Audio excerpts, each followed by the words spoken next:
Bukas na rin sa publiko ang COVID-19 saliva test ng Red Cross sa loob ng Subic Bay Freeport Zone. Malinis na vial at straw lang ang kailangan para kolektahin ang 1 ml na laway sa isang tao. Ito ang gagamitin na sample para malaman kung siya'y may COVID-19.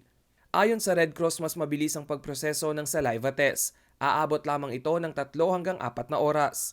Nasa 2,000 piso ang presyo kumpara sa 3,800 pesos hanggang 5,000 pesos sa swab test sa mga laboratorio.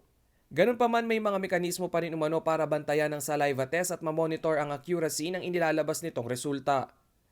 Sa pahayag ni SBMA Chairman and Administrator Wilma Isma, malaking tulong mano ang saliva test upang mahikayat ang taong bayan na sumailalim sa painless at non-invasive na pamamaraan ng pagsusuri kung tinamaan ng coronavirus.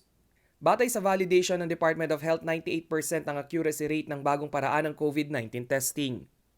Makatutulong ang saliva testing upang mapabilis ang pagsusuri sa mga persons under investigation, mga manggagawa sa loob ng Subic Bay Freeport na nagpapakita ng flu-like symptoms o hindi naman kaya nagkaroon ng exposure sa COVID-19 patient.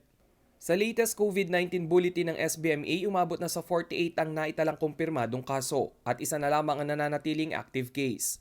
Rainiel Pawid, CLTV News.